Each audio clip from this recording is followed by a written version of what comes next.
Welcome back to my channel. My name is Tyler and today we're discussing, drumroll please, Certificates of Analysis or COAs. These are the things that are keeping the hemp industry safe for consumers.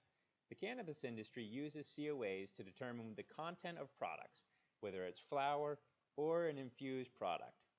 COAs take the guesswork out of knowing what the cannabinoid content of any given product is and ensures that the product meets current standards for safe use. Analytics labs test for lots of different compounds, so I won't go into detail for each one, but if you have questions, reach out to an analytics lab and they'll be more than happy to help you.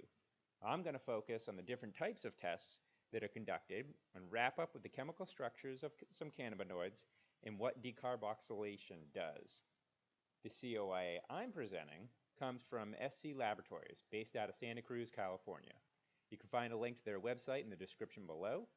The product that was tested was non-decarbed crude CBD oil. At the end of the video is an explanation of each of the terms in the test. Trust me, you don't want me reading all the technical ins and outs to you. All right, let's get to it.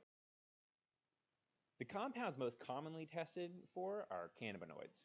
What's important to understand here is the total CBD content, minor cannabinoids, and THC. If the THC levels are above 0.3%, then enough THC will need to be removed to bring it below 0.3%, or it will need to be diluted with other ingredients to get it below 0.3%. Dilution is most common in full spectrum products.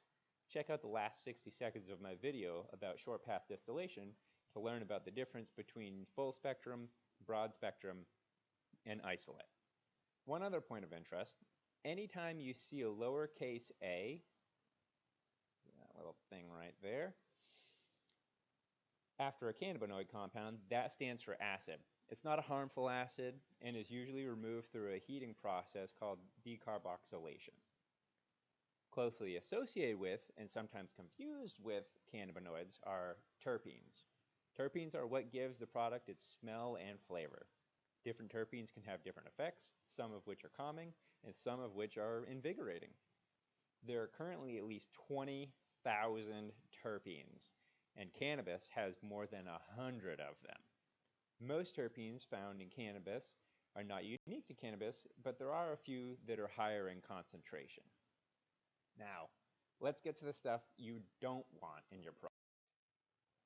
Pesticides, commonly used to fend off insects, animals, bacteria, fungi, other plants, and larvae from hurting your plant while it's still growing.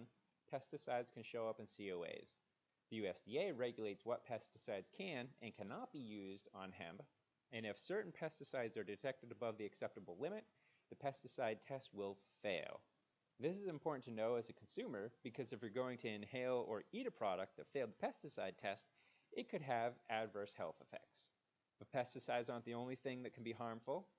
Mycotoxins and solvents. But pesticides aren't the only thing that can be harmful. Mycotoxins and solvents can also be harmful if above the acceptable limit. Ask any home inspector about living in a place with mold for a long period of time, and they'll tell you it's a bad idea.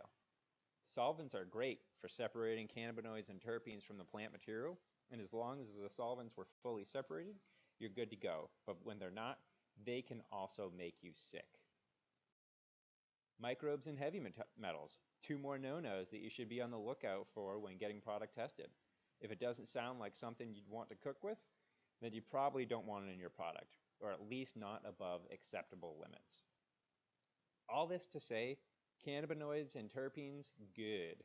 Pesticides, residual solvents, microbes, heavy metals, and mold, bad. You can ask an analytics lab for a full panel testing, or you can ask to have just one of the tests done. For the most part, crude and distillate is getting tested before being sold, and then the final end product, such as candy, is only getting tested for a cannabinoid content to make sure it is being properly labeled.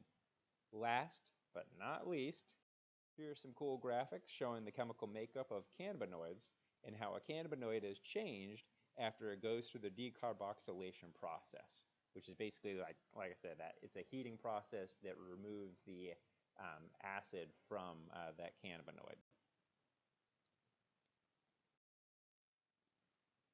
Thanks for tuning in, and do me a favor by subscribing, liking, and commenting and sharing. Thank you.